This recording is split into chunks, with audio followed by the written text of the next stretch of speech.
beyond your business, really building out your influence, of what you want to see is happening in society, in your city, where you're getting involved. I want to learn and grow and develop because I want to be a good steward of what we already have built as a family. I want to have more impact and a legacy. Welcome to Decision Points. I'm Doug Hudson. I'm Scott Wood. Welcome, Cris Auditore Zimmerman, founder and investor. Thanks so much. That's nice. You get 3 names. Why do you get 3 names? He did a pretty good job, didn't he? Yeah, no, he did. He did. Auditore, the Italian way you need to pronounce it. Come on. Yeah, good job, man. Good job. We spent 15 minutes before the camera him training me. Already rehearsing here, yeah.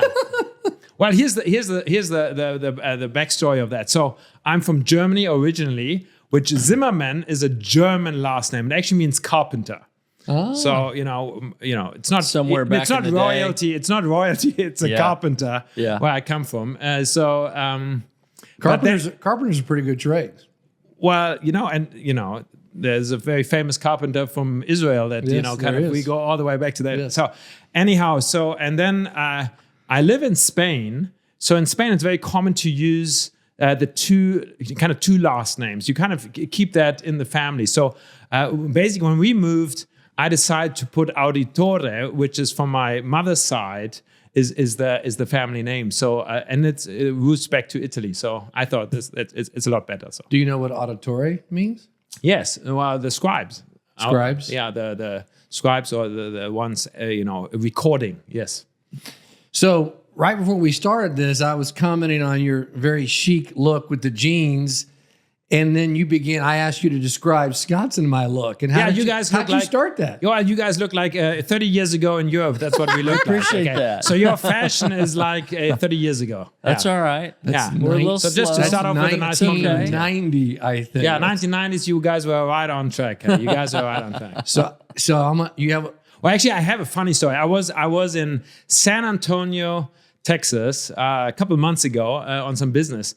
And on the way driving up there, my friend called me and said, "Cris, we're going to this, this very fancy private club there, the most expensive restaurant in San Antonio. The only way you can enter is if you have a tie and a jacket." And I said, "Well, I do have a jacket, but I don't have a tie." This was in the middle of the summer. Right. Did they show you what a tie looked like? Did you know what a tie looked like? Well, I do know what a tie looks like. But anyhow, I pulled over and there was this Ross dress for less. And I just, I got a $2.99 tie, kind of the cheap deal. So then anyhow, we dress up and I get to this fancy restaurant. And I'm like, I look like I've just fallen out of an Italian stylish because I had the jacket I had on the whole. And then they look at my shoes. And I had some shoes it's not tennis shoes. Yeah. Well, that's what they insulted me by calling this tennis shoes. I said, and they said, "You can't enter with these shoes." And I looked, there were like 5 guys standing around me. And I'm like, "Guys, these shoes cost more than all of your shoes together. Number one. Number two, I'm from Europe. This is style. This is what you put on, even if you have a suit now." So, and they wouldn't let me. So my friend actually took me to his place and I don't know which shoe size he has. My feet are not that big, but he literally gave me some shoes like that were like 3 times my size. And so you look like clown shoes. So I looked like a clown walking then into this club. And then the funny thing was we had this dinner and I'm looking at all the people and how they're dressed. And I'm like, "Guys, you must be kidding me to be fuzzing around dressing." I live in Spain. I work in Italy.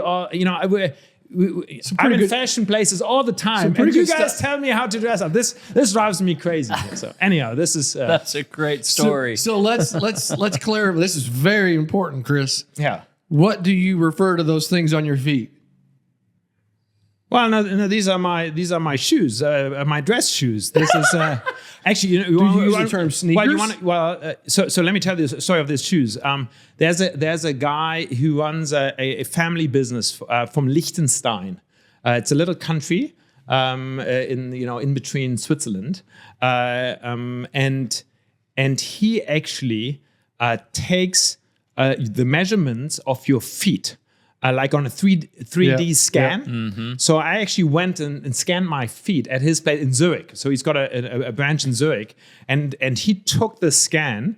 And then you basically order shoes, which are custom made, handmade in Italy. It takes about 2 months. and then you get these nice shoes. So see, in Texas, so it's not in Texas we call those boots. So that's the thing here. Yes, I know. You go to got some Fort boots. Worth and they measure your feet. Oh, I know. And you get a pair of custom made cowboy boots. Years ago I got in Houston, Texas. I was in Houston, and someone took me to one of these boot shops, and I have some very, very nice cowboy boots in You could have Germany. worn those in San Antonio. I was going to say those would have passed in San Antonio. I know. But sorry. you probably left them at I'm home. sorry. You I'm didn't sorry. They didn't fit my suitcase. Yeah. Dude, tell us a little bit about your background. Kind of your upbringing, Yes. where you're from, Yeah. maybe some seminal moments in your life growing up. So my family's from Germany. So I grew up in Frankfurt, Germany, but originally we're actually from South Africa. Okay. So the story goes that my grandfather, basically after the Second World War, our family lost everything. Everything in Germany got destroyed. He actually saw an article in the newspaper that there were jobs in the mines of South Africa. And so, there were no jobs in Germany. So he literally went on this, I don't know, multi-day journey. Yeah. There were no direct flights back then. To actually get down to South Africa, he arrived with nothing, like literally no money, just the clothes on his body, and started working in the mines of South Africa. That's where he met my grandmother, who's an auditore. And that's where they started a family. So my mother was born in South Africa. Okay. Later on, they moved back to Germany. So I was born in Frankfurt, but I spent my whole childhood basically going up and down between Germany and South Africa. So I grew up in little airplanes over the bush of Africa, doing safari, visiting, schools and hospitals. Later on, my grandparents kind of did all kinds of missions work, and I got to experience the hard wildlife of Africa as growing up. So your mom and dad's vocation was what? My business family. So my family? No, so I come out of an entrepreneurial business family, and basically also growing up, I could never ever see myself being employed by anyone. Yeah.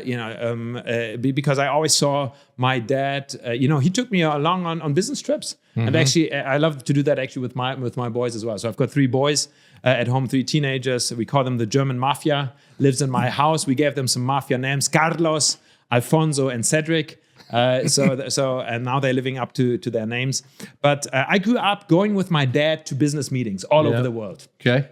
We had a factory in Thailand. I went with him. He had business in Bosnia right after the war in Yugoslavia and Bosnia. So many trips down there. In Italy, some fabrics. And so I grew up in a family of business. Yeah.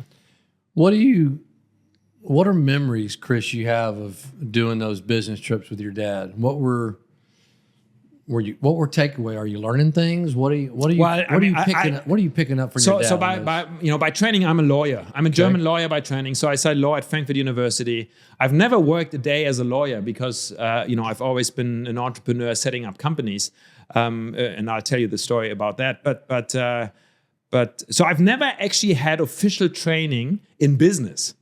I did law, so I'm a corporate lawyer by training. But I can tell you that my unofficial training as an entrepreneur, as a business owner, has just been around the kitchen table. Number one. Number two, in boardrooms with my dad. With tax people, with business partners from all over the world.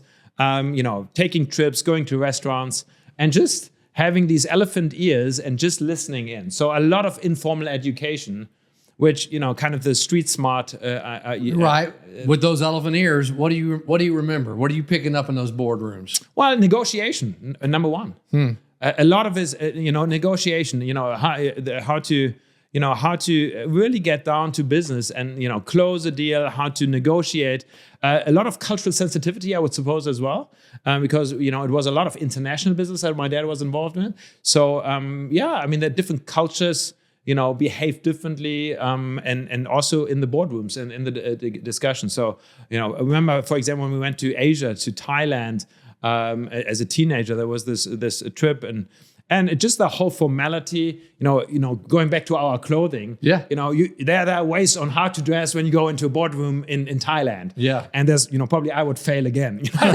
So I'm just, I've just been picking on you guys, but Obviously a cultural sensitivity, different ways on how to negotiate, how to speak, how to approach people. This whole thing about how you even hand over a business card. And there are lots of ways. And so I would say that, and now I do a lot of international business. I've grown up with the cultural sensitivity on how to behave, which for us Germans we need some training on how to behave. Well, I think we all do. I think it's so interesting. I think is often, I'll speak for myself, in doing almost all of my business career in the U.S. Yeah. I guess I think a little bit about the cultural nuances going to West Texas versus going to New York or Southern California, but it doesn't seem as important in understanding the audience as obviously international business. The cultures are very diverse. Yes. And so that preparation really shows sincerity and thoughtfulness, I guess, from your perspective. Well, yeah, I mean, I feel like I'm learning every day around that. So I'm one of the fun projects I do. I curate a business community kind of in Europe, and this year we've had about 25 different countries, join our community. And so I'm basically travel every week somewhere into some other country. In Europe it's easy. So it's a different culture. Yeah. So I live on the island of Mallorca. So I live on a Spanish island, and literally I have to take a plane to get to anywhere, unless I want to sit in a boat all day. And so I'm in a different culture, in a different context every week. And so, and so I feel like I'm still learning, even within Europe.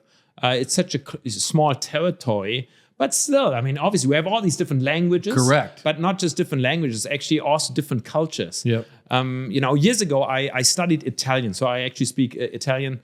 And when I was learning about the Italian language, I really discovered that there are hundreds of different accents within Italy, and there are different towns. They have different ways on how they pronounce. They have different, food. I know when you travel internationally, Italian cuisine, you always think of, it's every restaurant has the same kind of food. Well, in Italy, that's not the case. Every little town has its speciality. So, going back to cultural sensitivity is really learning about the culture, being respectful for that. But I think that, so much of beauty is found in getting to know people from other countries and other cultures. Tell us how you all ended up in Mallorca. Tell us the journey there. Family crisis. Family crisis. So 2020, the pandemic was terrible for us as a family. So I know there are lots of people where this was great for them. For us, it was terrible. Germany was on a lockdown that was just so brutal. I told you we've got 3 teenagers at home. And, they wouldn't go to school the whole year. So I had 3 teenagers. We have a beautiful home, big house. But we were going nuts in that house. 3 teenagers at home. They're playing video games all day. No homeschooling. That doesn't work. I cannot travel, which is, I need that for my system to be kind of on the move. My wife was not doing well, physically, emotionally. And so we just had a terrible time. And my wife had to have a little heart surgery, like a minor surgery. But I remember she came out of the clinic, and this was after months of the lockdown. And I basically said, where in the world do you want to go? Because we need to get out of here. And we need to find a new spot. And she said, Mallorca, Spain. And up to this point, Mallorca really was our holiday place. Okay. So, every year we take a couple of weeks in Mallorca in the fall. And so literally within 3 days, we moved. Wow. So, everyone was allowed to take a suitcase. And we just left. We arrived on a Thursday morning on the island of Mallorca. And the reason, we chose Mallorca, my wife chose Mallorca because the schools were actually open in Mallorca. So I remember, the first thing, so we arrived there, we didn't own property. We just rented an Airbnb kind of a place in the harbor. And I take my boys to a, dressing place. Again, talking about our clothing. So in Germany, there's no school uniform. There's nothing. I mean, you just go however you want to go to school. But in Spain, and specifically that private British school that I made some phone calls. Basically, I take my boys to get dressed up in a British uniform. And by Monday next week, they were all dressed up in a uniform. After a year of, basically in their pajamas, they dress up and they have to, they go to school. They wouldn't talk to me for 3 weeks. What shoes do they wear? Black Oxfords? Yeah, they had to. Yeah, black shoes. Yeah. Come on, black lace shoes. up. Yeah. It had to be all formal. And my boys were they allowed to wear no socks? No, I think they even had socks. I mean, it's a whole outfit. They were very meticulous about it. And I remember, my boys wouldn't talk to me for 3 weeks. Like they were so mad. Yeah. Because, we took them away from the computer. We took them and we put them into an all-day private British school on the island of Mallorca. And my wife and I, we went for some champagne on the beach. I mean, we you were like, this is great. This is awesome. And so the story goes, we actually just wanted to do a sabbatical. Yep. Yeah. Like a few months away, I have all our business set up, all that, all the office, everything is in Germany, kind of from the operation side. And so we didn't plan on moving. Yep. But after a month of living in Mallorca, we thought like, come on. I mean, why would we ever move again? We live on a Spanish Mediterranean island. We oversee the whole, the water, the harbor, the sea. It is so beautiful. Mm-hmm. So we literally just stayed. Incredible. Yeah. So what do you do? What's your day to day? What is... So actually tying it back to I tell you how I got started and then kind of where I'm at the moment. I studied law at Frankfurt University, and but I knew I'm not going to end up as a lawyer. Yep. But I was really interested in law, and I really loved the law studies. I have to say, I've got a law mind. My brain is wired towards that, so I really enjoyed the studies. But I already started some companies while I'm studying. So. I started a catering business. I opened up some shops at Frankfurt Airport. I ran some, kitchen facilities. But actually, the big luck probably of my early career was that my uncle from South Africa, he wanted to invest in Germany. Okay. Now, my uncle, so my mother's brother from South Africa, he was big into construction, real estate. He built 1,000 houses, did all kinds of import-export business. He was a full-blown entrepreneur. Mm-hmm. And he called me up one day and basically said, Cris, I would love to invest in Germany in real estate. These South Africans, they always try to get out of the rand. In South Africa, they have, a not so stable currency. Back in Europe, it's a different game. So he wanted to invest in Germany. And I basically raised my hand and said, Uncle, I'm your guy. Yeah. Let's do that. I'm the lawyer, expert here. I'm the real estate. It's easy. I know real estate. So I basically told him, I'm going to do this for you. We're going to do this together. We're going to be partners. So long story short, I bought 25 apartments downtown Frankfurt while I was still in school. And that kind of got me started. So kind of to make a long story short, over the last 25 years, so I was 19, I'm now 43, turning 44.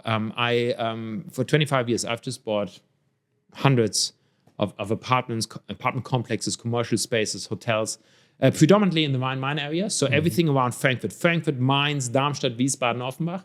So we're on a lot of bricks there. We have our management office, but now it's a family office. That how we do some real estate investments. So that's one side. But then I'm also so that's kind of my asset class has always been kind of very heavy on real estate. But then, I love business development. And so I've done a lot of, business development around the world because of my international travels. I've always loved that. At the beginning, I did it as a consultant. I consulted with companies. At some point, I thought it's stupid to bill your hours. I don't want to do that. So I want to take stakes in companies. I want to buy shares. So I own like 25 different companies all over. And we do investments and... but then kind of to move it forward, what do I do now? So when we made the move to Mallorca, I basically also decided not to be operational anymore. Mm-hmm. So up to that point, I was always involved. I had an office. I had, I went lots of people, also lots of direct reports. And so I was very operational. I always loved operations. But I felt if I really, want to do a new setup, I think also for my business life, I need to move one level up. And so I'm not operational anymore. So for the last 3.5 years, Literally, no one reports to me. I don't have any staff. I've got a full-time assistant that but I actually report to her. Yeah, correct. We all know that. She handles my calendar. Work for her now. She handles my. She handles all my emails, all my calendar, all my stuff. So actually, but I'm not operational. So I just 80% of my time is on the investment side. So I look at investments. I look at deals. Obviously. We've put in a bunch of directors into the different setups. I'm in family business. My wife is overseeing a lot of our property investments. So she's working. She has a bunch of reports, but I actually am a free man. Okay. Talk to us. So transition, obviously, I don't know when it started, Cris, but obviously you got out of operations. Walk us through, we know that you authored a book, Medici? Yes. Medici? Yeah. How do I say it? Well, both is correct. Okay. Yeah. Thank you. Very gracious. Yeah. Very gracious. I feel like I need to make up on my graciousness here. No. You're way more stylish. Walk us through how you got connected and the why. Oh, yes. And a little bit of the purpose of what you're involved in there. Well, so I'll tell you about my hobby. Okay. So really, this all grows out of my passion. At the stage where I feel very blessed that we as a family and I can live an incredible lifestyle and basically not be operational anymore. That we can already do that. So by now we organize everything also in our family foundation. So for us, it's really also not anymore just about increasing our net worth. Just to tie it back to the property story, in Germany, we actually have this crazy law. If you buy property in your own personal name and keep it for more than 10 years, it's tax-free when you sell it. That's not a crazy law. Well, I love that law. And so one of my big fortunes is that when I got started 25 years ago, we kind of did the research. And so we literally bought the property. I bought the property in my name, or in our family's name. And so all this property that we own, it's not even incorporated. So so that gives me a very, very strong balance sheet. In Germany, owning all these properties in my name on private partnerships. Which then after 10 years, it's all tax free. So so that's kind of my set. But then tying to your question, Medici. So my hobby, I learned Italian. So I'm fluent in Italian. If I always wanted to learn Italian, I always thought Italy, we were, great vacation to go down there, spend some time. Wanted to learn the language. I studied at a French school, so I also speak French. But I never really knew Italian. And then through my study of Italian language, I really learned more about culture and about history of Italy. And I got really interested in art history. So long story short, I started studying art history and took courses at Oxford University, online university. I started taking trips to Italy to go to museums and look at art, specifically Renaissance art. So my favorite city has always been Florence, Italy, which is the Renaissance city. So I started taking trips there. And as I am learning about art, and I really became a specialist also on Renaissance art, I'm learning about all these great figures that we all know. Michelangelo, Leonardo da Vinci, Raphael, all these Botticelli, Vasari, all these great Renaissance artists. And as I'm looking at the art, basically my business mind kind of asked the question, okay, so we've got some paint on the wall. Yeah. Like, what's the business model behind all of that? Okay. So, and you hold it for 1,000 years and it's worth a lot, but you're already dead. Yes. So how did this come about? Yeah. So, it doesn't take you long if you think about the Renaissance and study these artists, that behind every artist, there's a family that is sponsoring them. And, the most famous Italian family is the Medici family, who became the patrons of the arts. So behind all the names that my boys actually call them the Ninja Turtles. The Medici family actually sponsored them. So I was studying art history. I'm taking courses. I'm learning about the Renaissance. I'm learning about the art. But as a business guy, I'm really interested on, how does this all work?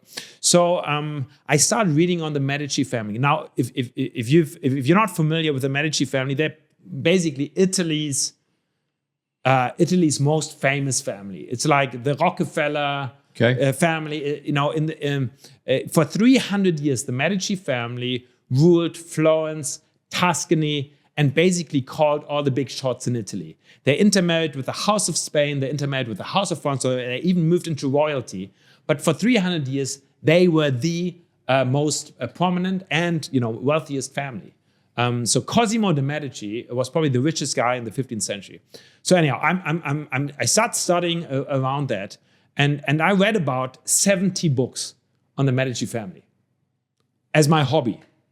Okay. And I find out that all these books are written by historians or art historians. Yep. Now, these are wonderful people to kind of record the story. I mean, historians, art historians, these are very smart people. And they go into the details and research. But I'm like, the Medici family, these were business people. Yeah. Now, and so why has no business guy looked at this family and kind of thought, what can we learn from that family? Right. How do we reverse engineer? How do we, what can we learn? Like, because all the other famous families, there are books written about them. And so anyhow, long story short, I'm driving down the French Riviera coast a couple of years ago with a friend of mine. And I'm telling him, he is a friend actually here from the US, from Tennessee. And we're driving down the French Riviera. I'm telling him all this great stuff. I'm learning about art history and the Medici family and philanthropy and art and architecture and all this stuff of the Renaissance. And he says, Cris, this is amazing. Like, this is so interesting. You need to find a way to let other families, business families, into this. So I thought, let me do that. So I wrote a book on the life of Cosimo de Medici. The title of the book is called Get Your House in Order. Get Your House in Order, Success Principles Based on the Life of Cosimo de Medici. Now, Cosimo de Medici is the founding father of the whole Medici empire. He was a banker. Actually, the Medici family were cloth merchants. They imported cloth from the East, exported to the West, and then they went into banking. They set up this incredible banking empire all over Europe, from Florence, Italy, way before there were trains, automobiles, airplanes. They had bank branches all over Europe, up in, obviously in Venice and in Rome, but then also in Avignon, in Bruges, all the way up to London. And so incredible. And so I wrote a book on Cosimo de Medici. And basically a year ago, I invited a whole bunch of families from all over to come meet me in Florence. We bought out the nicest hotel there in Florence and spent 3 days together. I had some incredible people with me. And out of that, I decided to form a community of business owners and entrepreneurs from around the world. On our family foundation, I set up a company called Medici Global Ventures in Singapore. And basically, we're building it out as a community of business families really wanting to learn. So it's a learning community where we get together and we learn. Cris, what are some of the, obviously... Do we need to go back, Matt? No, I think we're good. Yeah, just jump back in. Yeah. Okay. Give me a second to pause. Cris, what are some of those success principles from the Medici family? What? Well, so the first book that I wrote is called Get Your House in Order. So it's really how I would say why Cosimo de Medici was successful, became successful. He was not royalty. He was not nobility. He was just an ordinary business guy amongst many other ordinary business guys. So when I read his story, I really felt like this guy, he was a genius in business, but not just in business. But really also in the other spheres of influence and the other spheres of life. So literally, the way I've organized the book, and I'm happy to send you a copy. I've actually organized it around the 4 different houses where that Cosimo intentionally built out. So there's the first house is the house of personal development. I call it. It's the Villa di Careggi. It's a place just outside of Florence where Cosimo, as a business guy, went in order to work on himself. So, all kinds of principles on how we as business guys really, before we even start setting up our business and all the other things that we want to do in life, there's this realm where we need to develop ourselves. We need to really work out who do we want to be as human beings in business and in life. And so, Cosimo actually had a space and, all kinds of things around that. Second place is Palazzo Medici Riccardi, which is his family home that he built downtown Florence. And I call it the house of relationship. And he really was a master of building incredible relationships, well, to his family, but also, to, people of influence. So actually, there's a chapter in my book, which is titled Befriend Kings and Popes. So literally, Cosimo, as a business guy, befriended, the popes, not just, one-off, but over the time of his life, various different popes down in Rome. He befriended them. He hosted them at his private residence. He befriended kings from other nations. When they would come to Italy, they would stay at Cosimo's place. So he was very strategic as a business guy to build his influence. So I call it the house of relationship. Number 3 is the Palazzo della Signoria, so the house of business, the house of influence. So Florence back then was a republic ruled by the families of the city. Now Cosimo never took an official position politically in the palazzo, but he started working his influence politically in the city, where actually people kind of crowned him king of the city without him actually having that title. Because he just knew on how to really move also politically. So one of the things I like to talk to business guys about is how are you beyond your business really building out your influence of what you want to see happening in society, in your city, where are you getting involved?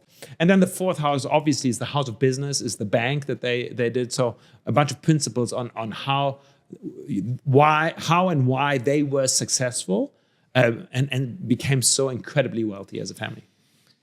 So a couple thoughts there, Cris. Our primary audience are business owners, entrepreneurs. What I absolutely love about I love the storytelling. You tie this to one human being in real time, in real spaces, and obviously the influence. But I do like how you broke it down. What I heard there was personal development, relationships, influence, and business. Right. So you got a room of 100, 1,000, 10,000 business owners, entrepreneurs. What are some pragmatics from his life that we need to begin? How do we benefit from those 4 kind of areas? So my thinking has always been as a business owner, as an entrepreneur. As I told you earlier, I've never been employed in my life, so I don't even know how to think as an employee. In fact, I need to read a lot of leadership books on how do I need to set up my companies in order to take care of people who actually see themselves as employees, because I've never felt part of that group. So there's a different way on how we as business owners think and how we operate. When we put money on the table, we call the shots. We set up the systems. We design the products. We build out our business. So let me just kind of back up and just say, I feel like I'm learning. So, I wrote a book on Cosimo and the family, but I did it out of my own quest to learn and grow and develop myself.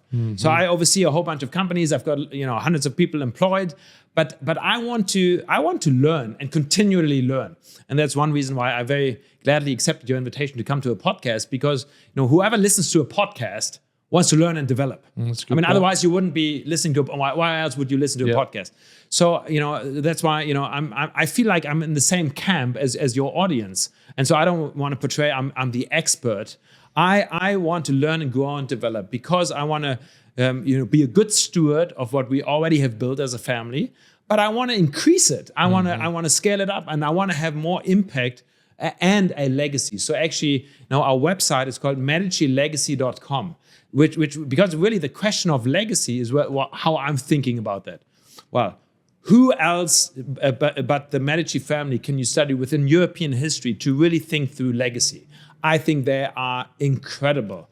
So there are lots of lessons to learn, and I'm actually not finished with my studies. The next book I want to write is on Lorenzo the Magnificent. It's the grandson of Cosimo.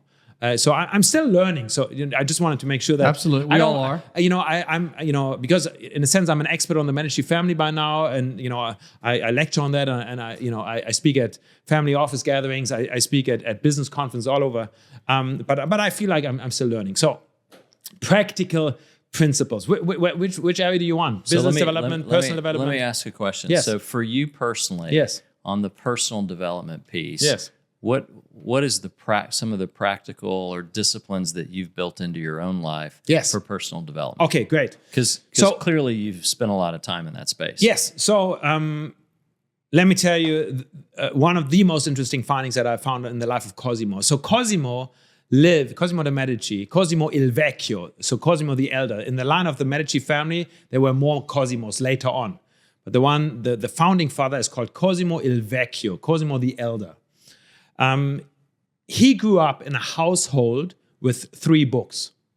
His father was Giovanni de Medici. He's actually the founder of the Medici Bank. So Cosimo did not found the bank, but he made it successful. His dad started the bank. He grew up in a household with 3 books. Why? Well, because there were no books around. Okay, we're talking before the printing press was invented. Mm-hmm. We're talking, people were literally hand transcribing, the manuscripts. So he grew up in a house where there was no library.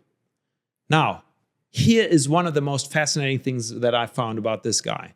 So he's growing up in this household of business, and before he fully enters into building out the bank, he goes on a book hunt all over Europe, looking for manuscripts in monasteries and in convents. These were the places where they had manuscripts, old philosophical writings, theological writings, historical writings, and he would actually collect them. So he, very early on as a man, developed a passion for manuscripts and books in a time where that was not around, and started collecting them and bringing them to Florence, Italy, and specifically to his countryside home, Villa di Careggi.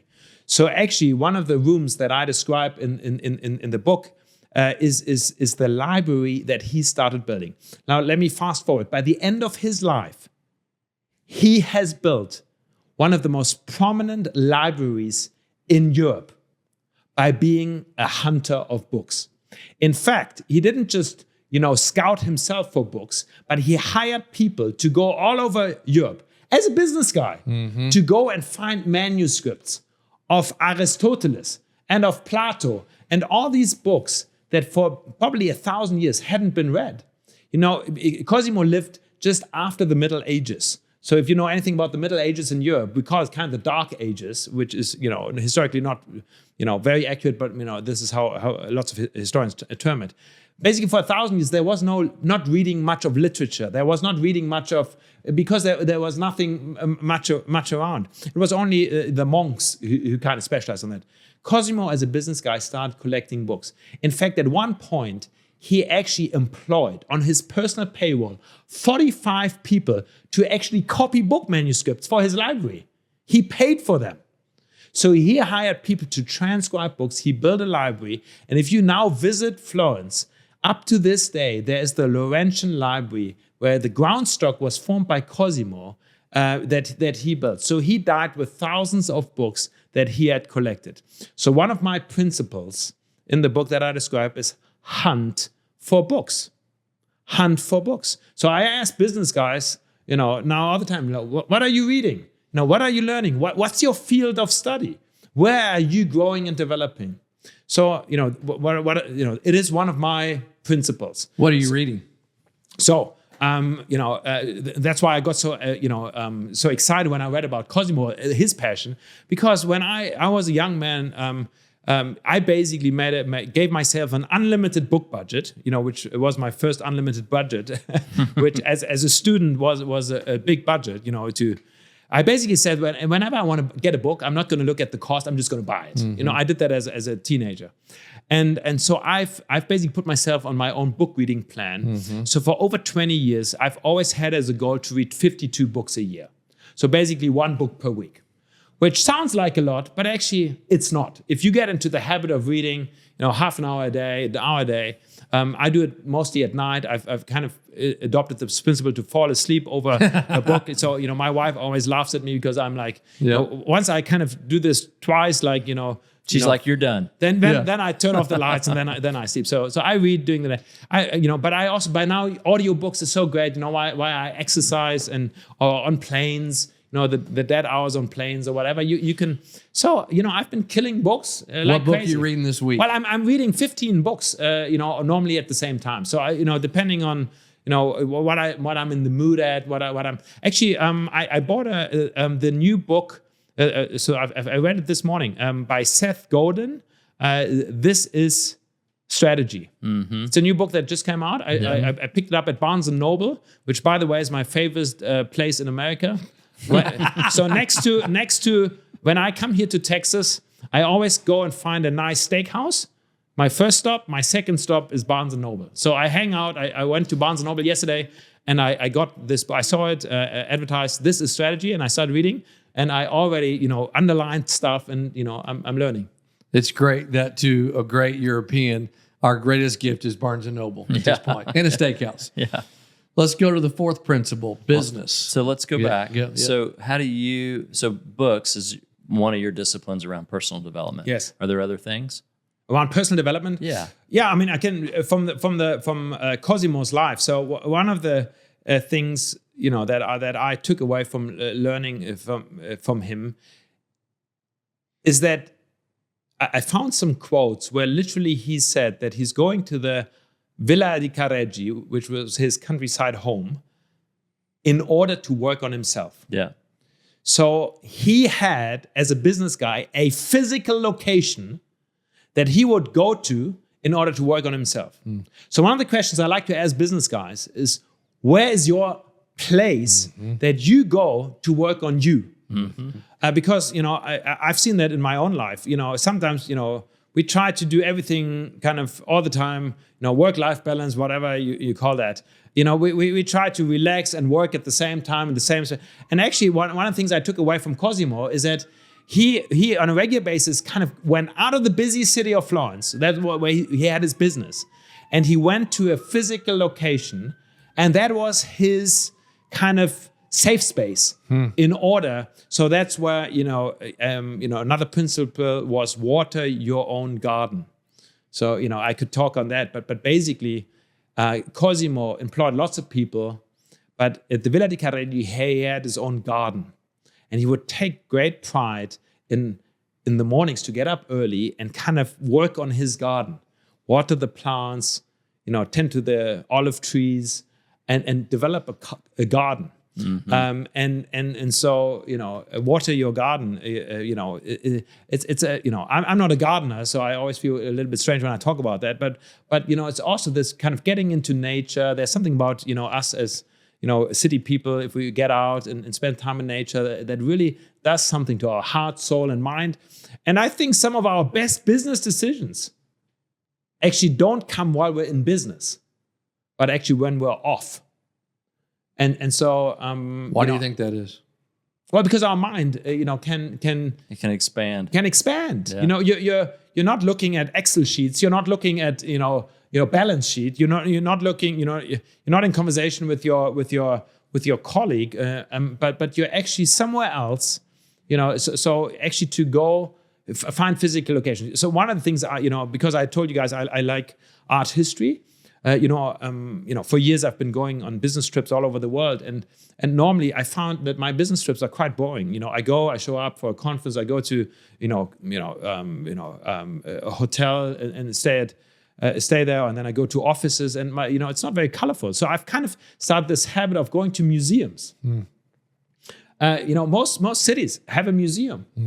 And so I just tried, and you know, my assistant actually always works on it, that wherever I go, she puts in, a couple of hours for me to actually take a walk in a museum. And one of the reasons I love museums is because, you kind of turn your phone off and you're looking at strange stuff. I mean, you're looking at, the stuff you don't normally look at. Yep. And I wouldn't say I'm naturally an art person. That's why my whole family still laughs at me studying art history, because I'm not an artist. I don't know, even, I can't paint anything. Years ago, my wife and I went to the Louvre in Paris, and I tell people that I hold the Guinness World Record of the fastest visit to the Louvre ever, because I was 20 years old with my fiance. We're in Paris, and I basically heard you have to go to the Louvre and you have to see the Mona Lisa. So I went in there, ran past all these great works of art, went to the Mona Lisa, checked that box, next to all the Chinese people around that, and found the nearest exit and just left. So I had like 11 and a half minutes in the Louvre. So I'm not an art person, by nature. But now it's almost like a discipline for me as a business guy. Get out of my office, get out of these, in these business environments. Yep. Go look at art. Go look at museums. Go find culture within the different cities, even on your business trips. And then, your mind enters different places. And so creativity, at the level I'm at, I employ people for technical stuff. I'm a business owner. I have accountants. I've got controllers. I've got people who do technical work. So what do? Well, I bring creativity. I bring vision. I bring, new ideas. That's what I bring to the table. So where do I cultivate that? Where do I grow that? I do that by surrounding myself with beauty and learning from that. I want to go back to the Medici family for a minute. And you said their prominence spanned over 300 years? Yes. Is that what you said? Yes. So clearly that's multiple generations. Yes. And the individual, I can't pronounce his name. Pronounce it for me. Cosimo. Thank you. Cosimo de Medici. I didn't want to get it wrong. No, you guys are very sophisticated here. I'm very proud of you. But he was a second gen. He was second generation, right? Yes. Because his father actually started the bank. Yes. So then, one of the things you hear, I'm sure you've heard this term, but shirt sleeves to short sleeves in 3 generations, yes. which means businesses often after the second or third generation don't sustain. Yes. What lessons were learned by Cosimo and that family in your studies around sustaining? Awesome. Great question. Actually, the Medici Bank also only lasted 100 years. Yeah. Interesting. Okay, so Giovanni de Medici started it. Then Cosimo took over. Then Piero the Gouty took over. So that was the family sickness was gout. So he went down in history as Piero the Gouty. Then Lorenzo the Magnificent took over, the grandson of Cosimo. And then the guy who closed the business went down in world history as Piero the Unfortunate. It's kind of bad if your dad is, Lorenzo the Magnificent, and you go down in world. Unfortunate. you go down as Piero the Unfortunate. But here's the lesson that I took. So they built an incredible business, cash flow positive business, expanded all over, became very wealthy as a family. But the bank, after not even 100 years, 96 or 97 years, they basically closed the business and they went out of it. But during that time, while they were making great money, the reason they were able to create a legacy is that they branched out into the other spheres of influence. Mm-hmm. So they branched out, and Cosimo already did that as to start off. They got involved in politics. Then they got involved in art. Then they got involved in architecture. And then they even got involved in religion. So these kind of 5 spheres of influence. Religion, the Medici family had 4 popes. They even worked themselves into, the Catholic Church and, ran the Catholic Church. But they branched out. And so in these different spheres of influence, they started, building out their power structure and actually, sponsoring the art. So back to the art. Everyone knows Leonardo da Vinci. Everyone knows Donatello. Everyone knows Michelangelo. Well, they were all on the payroll of the Medici family. So one of the principles I like to, talk with business guys about is, well, it's great if you're making, a good business and you're making lots of money. But in world history, a lot of people have become rich and we don't know anything about them. And they didn't create anything that really has any lasting value. But the Medici family, yes, they had a great business, but there was an end point to that business. Like to any business, there's, eventually, somewhere it goes down. But if you branch out into these other spheres of influence as a business guy, politics. Politics is about getting involved in your city, getting involved in your country. How can you better your city? So one of the questions that I like to ask is, what do you do as a business guy for your city? Where are you helping? I don't know, the poor neighborhood, or the cultural development, the opera house. Where are you making a difference as a business guy? Perhaps that also ties into philanthropy. So also the Medici family has a great philanthropic engagement as a family. But one of the lessons I think that we can take as business guys is that we all know that businesses can eventually pass away, but they set themselves up for legacy because they went into these other spheres of influence, and that's really where they expanded and developed as well. You've mentioned legacy a couple times. I'm curious how you view legacy, Cris. We had a conversation earlier today about culture, and I think these are really, really powerful words, but they can mean a lot of things to different people. Yes. What does legacy mean to you? How are you and your wife, how are you thoughtful about legacy? Yes. Yeah. So very fortunately, I'm in my 40s, and I feel like I'm very fortunate, or we are fortunate, because we're already trying to think about legacy. I have lots of conversations around this topic, and oftentimes it's only when people, are finished with their career life, then they think about legacy. One of the first things I would say. And do you agree with that or not? No, one of the first things that I would, encourage everyone who's in business to, as early as you can start to think about legacy, the better. I would want 20-year-olds. I talk with my boys. I've got teenage boys. My oldest is 19 at the moment. I've taken them with me to Italy, to these places. I take now, part of what I'm doing is I'm building out this Medici community. I'm inviting business owners from around the world to come with me and spend a few days in Italy. In 2 weeks, I'll be, again, with a whole bunch of business guys with me in Italy. And we're basically having the legacy conversations where, we're going through the city, we're enjoying great Tuscan food and Tuscan wine, and we're going to the museums and stuff. But I'm hosting the whole conversation on legacy. And again, I feel not like an expert on legacy. I can't say that at all. But it's on my mind. And I think it should be on business owners' mind. If you own a business, you should be thinking about legacy.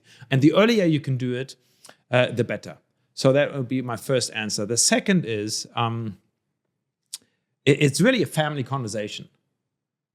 It's really not just something you work out in your own head. It's really something where you need to have conversations within your own family.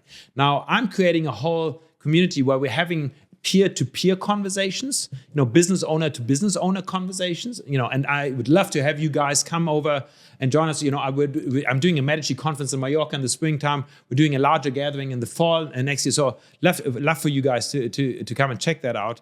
But so there's this peer-to-peer conversation, but really it's a family conversation. Mm-hmm. I'm meeting all kinds of business guys who don't even talk to their spouses about, what they want to develop in and through their business that goes into the category of legacy.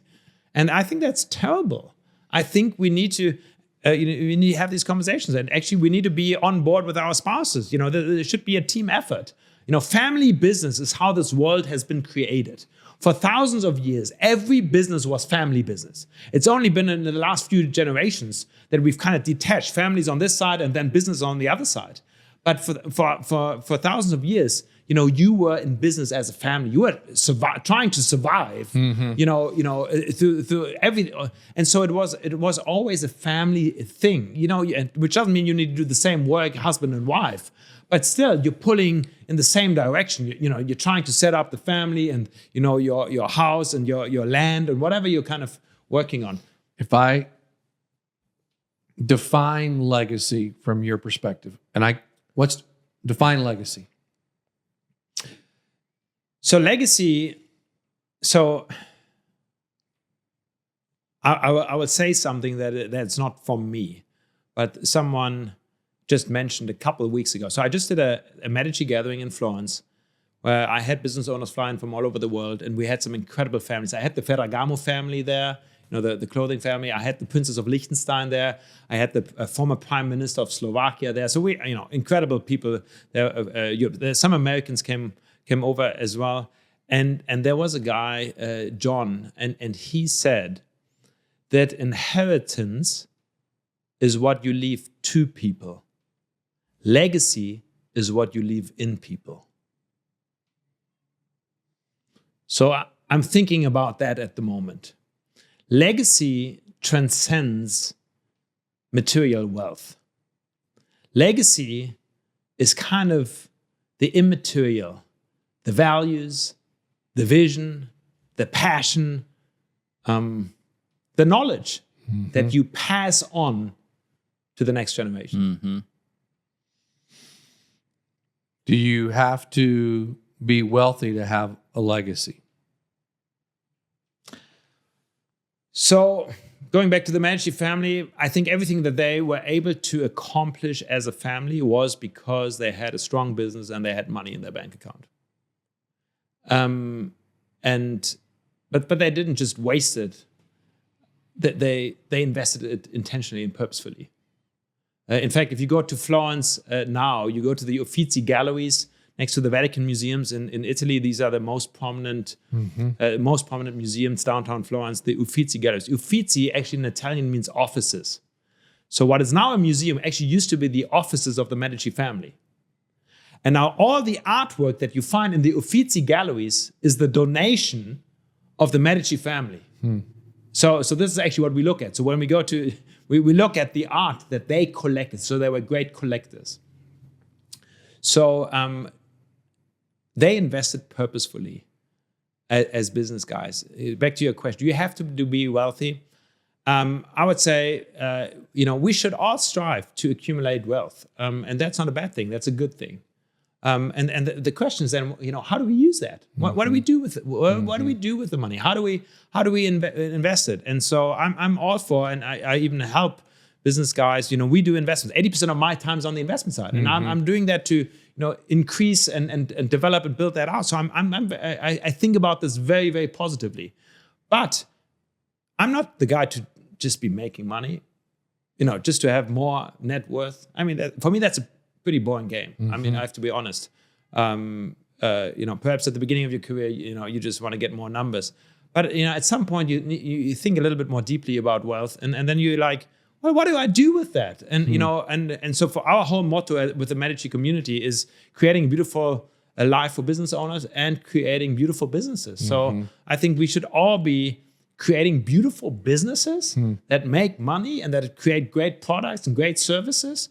And then it's so lovely to go beyond business and to become Renaissance people. So one of the things that I really want to develop my own life is to become a Renaissance person and not just be a boring business guy. What does that mean? What does a Renaissance person mean? What does that look like? So a Renaissance, so it kind of goes. The Medici family is the Renaissance family. Okay, some people say that there would have not been a Renaissance if it wasn't for that family. Okay. So a Renaissance family really is so a synonym in English, I think, is polymath. So where you're not just an expert in one field, but you really become well-skilled in various spheres and in various disciplines. So, one of the examples from the Renaissance is Leonardo da Vinci. We all know Leonardo da Vinci, he knew how to paint, draw the Mona Lisa. But if you look at his life, he was actually great in a whole bunch of things. So he was an engineer. He started, designing airplanes and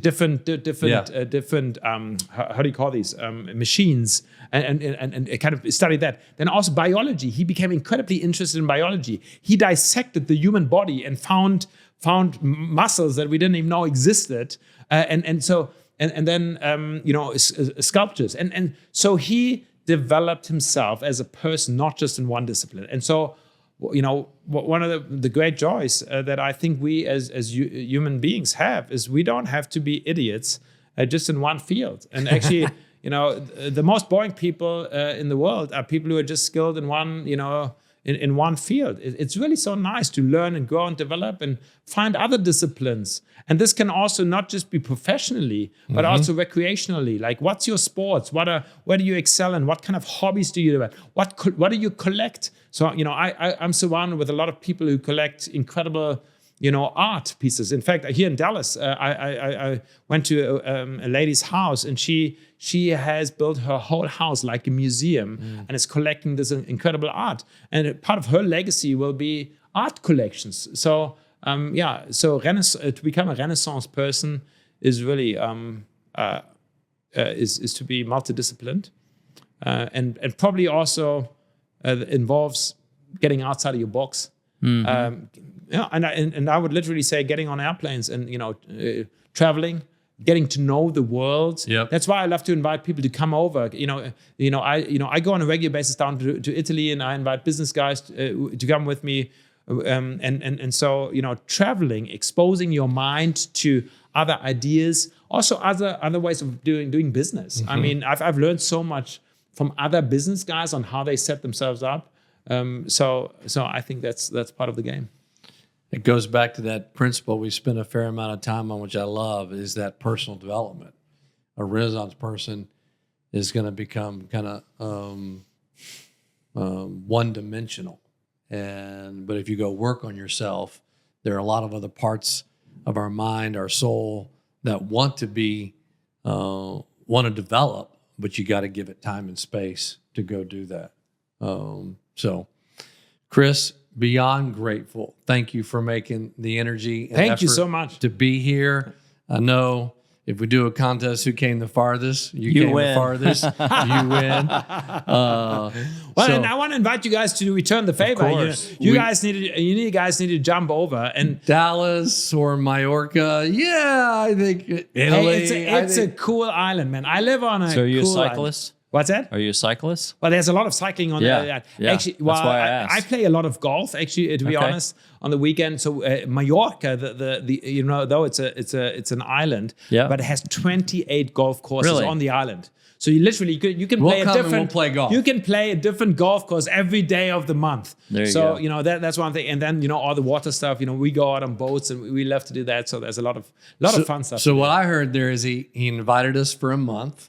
And we're going to play 28 golf courses. And we're going to play 28 That's golf what I heard courses. Too. And we'll pick a month with 31 days in it. So hey, that's awesome. I'd love to have you guys. Be great. And I'm actually looking for ways. I've got a lot of business guys also in Europe who are interested as investors and as business families to expand here in the US. And so one of the things that I also that are developing out of all of this is really where I'm bringing European business guys with me. And so, if there's a way for me to, build some bridges and connect and expand, and I know, perhaps some of your business or investor guys want to, actually think of Europe as an interesting market or ways to develop. So that's part of what we do, and what I'm curating is these kind of conversations and these introductions. Well, absolutely, and meeting amazing people, broadening our horizons. That's right. We had one guy on the podcast talk about if he ever ran for president, first thing he would do is he'd make like every high school person go travel the world some. And 100%. See the world is much bigger than whatever your I vote for him as president. So I know you guys have some votes coming up. And it's election day today. So it's today. Chris, grateful. Thanks, Chris. Thanks so much. Thank you. So great. Thanks so much. Thank you for spending time with Decision Points.